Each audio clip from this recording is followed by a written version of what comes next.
Thank you all. Thank you very much.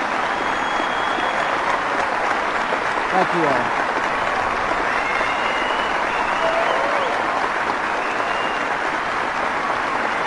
Thanks. That's it. Thank you very much. Okay. Thank you all. Thank you all so much for that warm welcome, and I also want to thank the hundreds of our fellow Americans who line the road coming in from the helicopter pad. It's really good to be here in California to report on our progress in the struggle against terror. Now, there's the long version, and there's a short version. So I'm going to start with the short version. Our people are united. Our government is determined. Our cause is right, and justice will be done.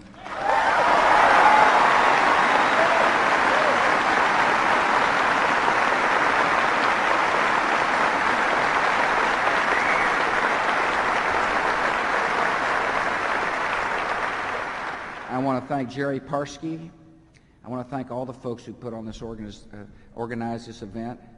I appreciate so much the governor, Gray Davis, coming, and all the elected officials. I particularly want to say hello to the members of the Sacramento Urban Search and Rescue Task Force 7. I had the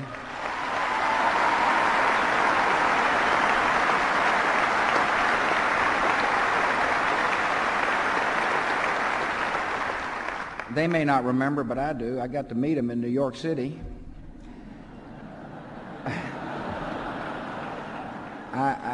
They were part of an incredible outpouring of compassion and support from all across the country. I got to tell you, I was amazed when I went into the building, and they said they were from California. I said, man, this country is fabulous. When we got people from California, from Sacramento, going all the way over to help their brothers and sisters at the World Trade Center, and I know you're just as proud of them as I am, and thank you all for being here.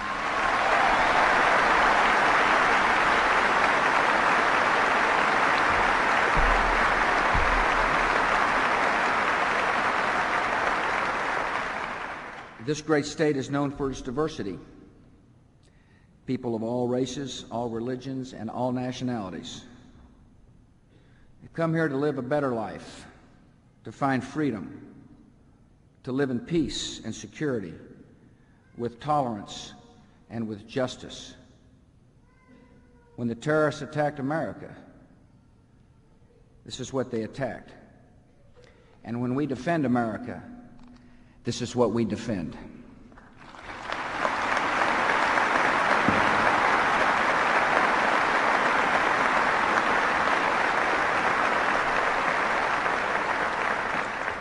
We are fighting for the security of our people, for the success of our ideals, and for stability in large parts of the world.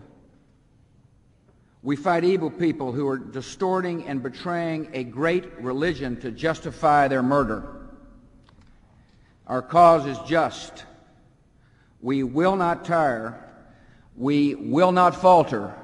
And my fellow Americans, we will not fail.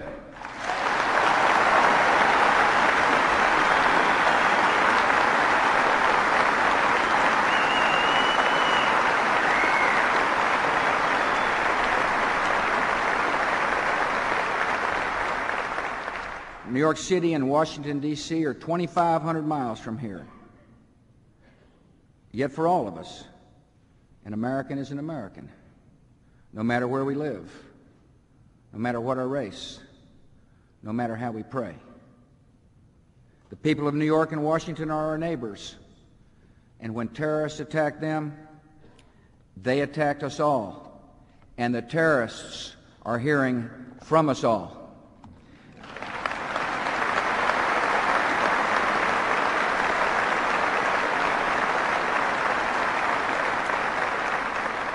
They are hearing from a compassionate nation, a nation that sends food and medicine to starving people of Afghanistan, a nation whose children And I know we've got some here who have raised money at their elementary school whose children are sending their dollars to save the children of Afghanistan.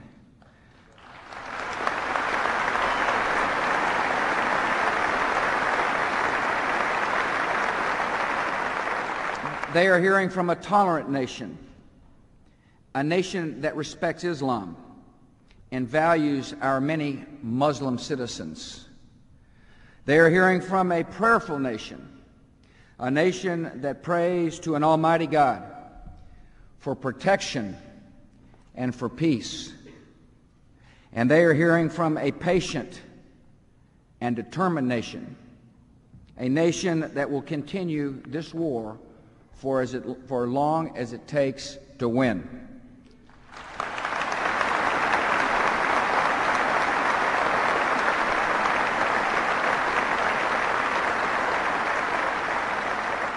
Ours will be a broad campaign, fought on many fronts. It's a campaign that will be waged by day and by night, in the light and in the shadow, in battles you will see, in battles you won't see. It's a campaign waged by soldiers and sailors, Marines and airmen, and also by FBI agents and law enforcement officials and diplomats and intelligence officers.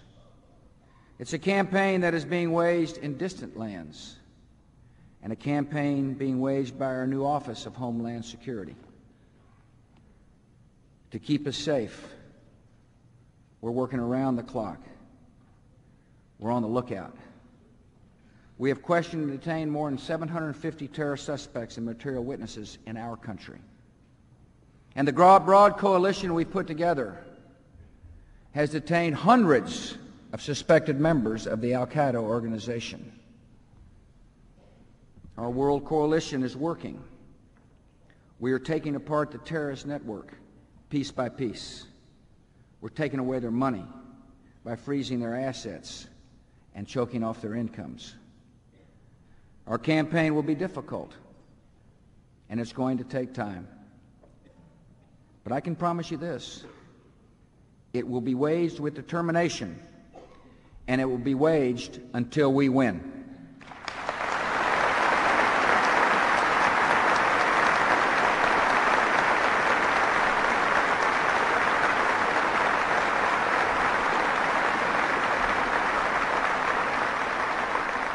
We will do whatever it takes to protect our country, to protect the good American families, and we will do whatever it takes to punish those who've attacked us.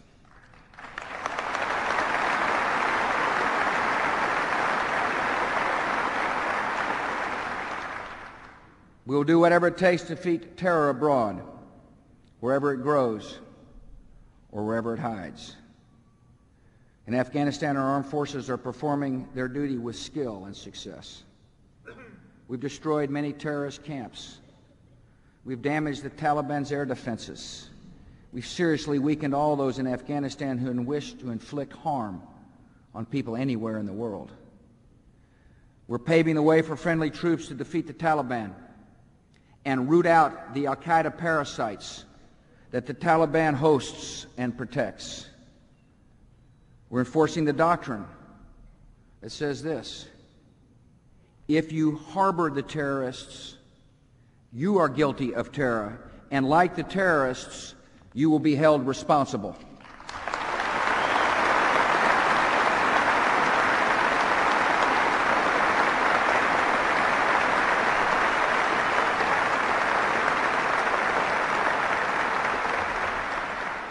We are not alone in this struggle.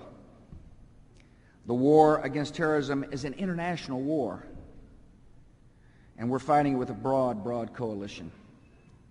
Many nations around the world have joined with us in this cause, including nations from the Islamic world. Some countries contribute intelligence. Some help with law enforcement. Some join with military power, like our friends Great Britain.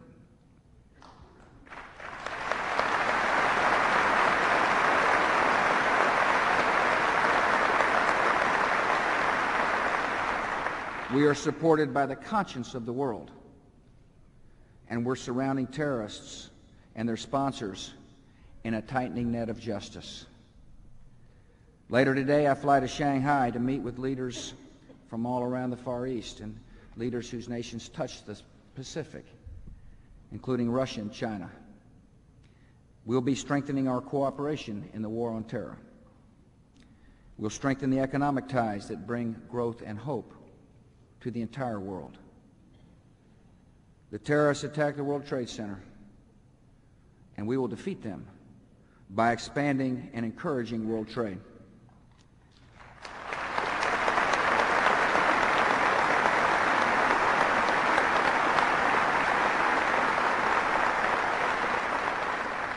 In order to help me expand world trade, I've asked the Congress to give me what's called Trade Promotion Authority, the ability to seek America's interests around the world. America will do whatever it takes to strengthen our security here at home. I've named former Pennsylvania Governor Tom Ridge to head the new Office of Homeland Security to help expose and to frustrate the plans of terrorists. We've adopted new measures to protect our airlines so Americans can fly with greater confidence. We're responding rapidly to investigate anthrax reports and to quickly give preventative treatment to any who are exposed. Thousands of FBI agents are aggressively following every lead in our anti-terror campaign. And I urge Congress to act quickly to update our laws and procedures so we can better protect our country and punish those who threaten us. The terrorists want us to stop our lives. That's what they want. They want us to stop flying, and they want us to stop buying. But this great nation will not be intimidated by the evildoers.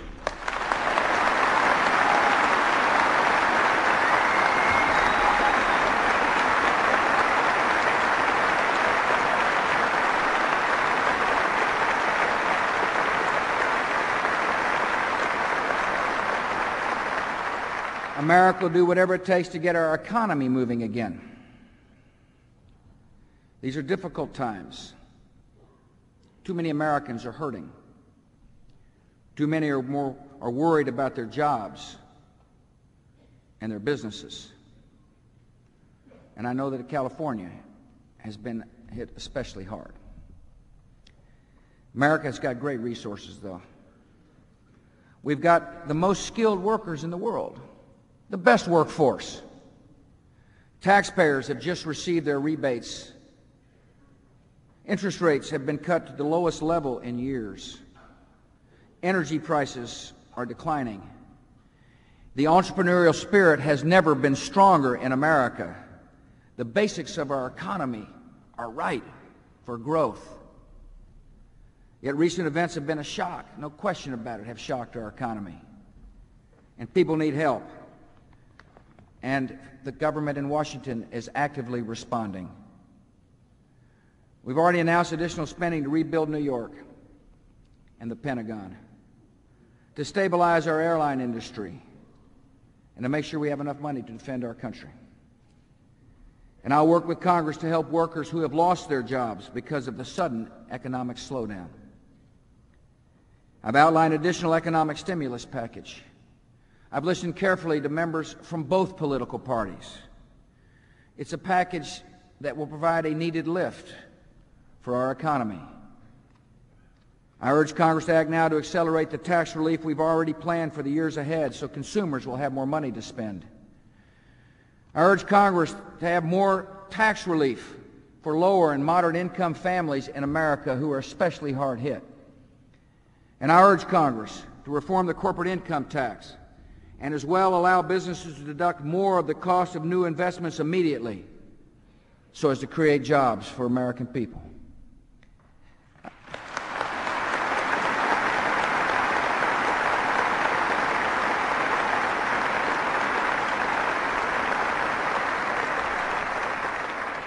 And I ask Congress to now act on an energy bill that the House of Representatives passed back in August. This is an issue of special importance to California. Too much of our energy comes from the Middle East. The plan I sent up to Congress promotes conservation, expands energy supplies, and improves the efficiency of our energy network. Our country needs greater energy independence. It is a matter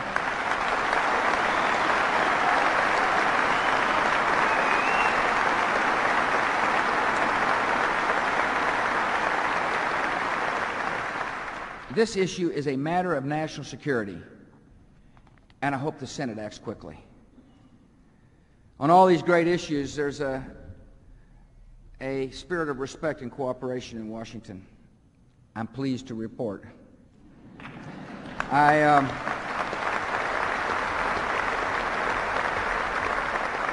This morning I had breakfast with the 4 leaders of the Congress, and while we have our differences, I do want you to know there is a strong determination to do what's right for the American people. I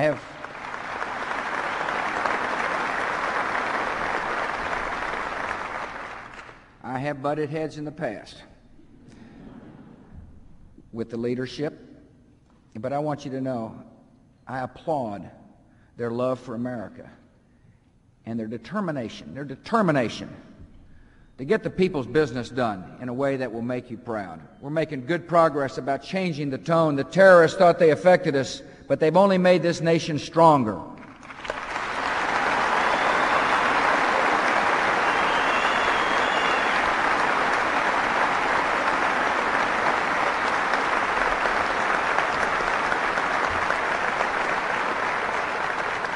Not only do I applaud the leadership, I applaud the American people for your courage in a time of trial. We're living through a unique moment in American history. This is a time of rediscovery, of heroism and sacrifice and duty and patriotism. These are core values of our country, and they're being renewed. We found them waiting for us just when we needed them. Our forefathers would be proud, really proud, of what they see in America today. They would be proud of the selfless duty of the firefighters and police officers of New York, firefighters and police officers all around our country, and the men and women who wear the uniform of the United States of America.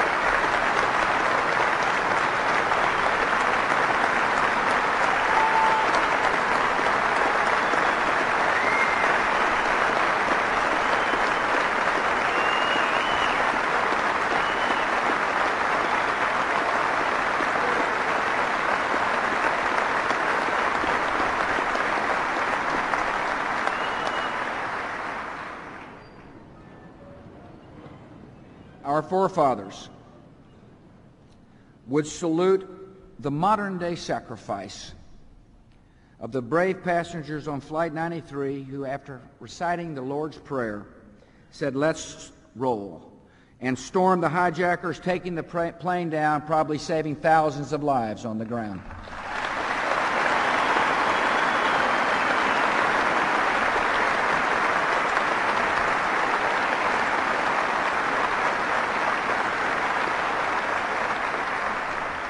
Our forefathers would know and recognize a spirit of unity and patriotism everywhere in our country, and they would say, "Well done, America."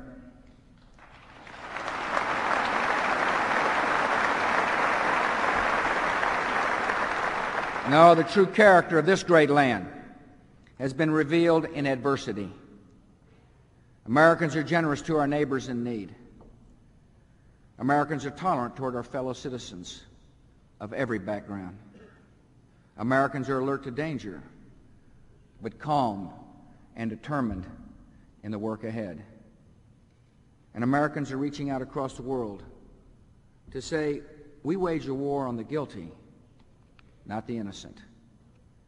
We're friends to people of all faiths, and enemies only to those who choose to make enemies of us. And Americans know we must act now. We must be strong, and we must be decisive. We must stop the evil ones so our children and grandchildren can know peace and security and freedom in the greatest nation on the face of the earth.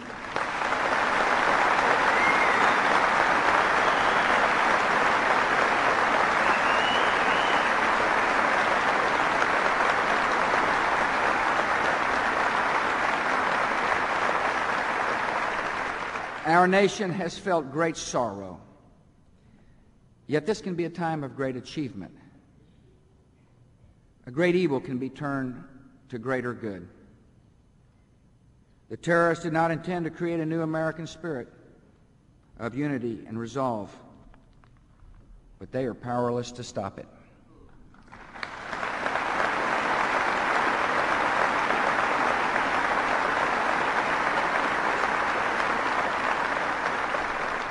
In my inaugural, I said that some Americans feel as if they share a continent, but not a country.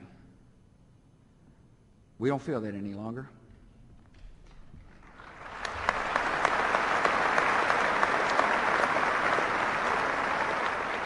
We know we're one people. We know we're one country. We're united from coast to coast by a determination and a firm resolve to see that right prevails.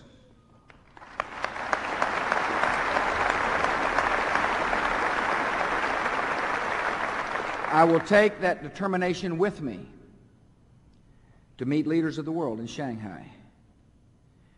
And America will take that determination all the way to victory. Thank you for having me. God bless. Thank you all.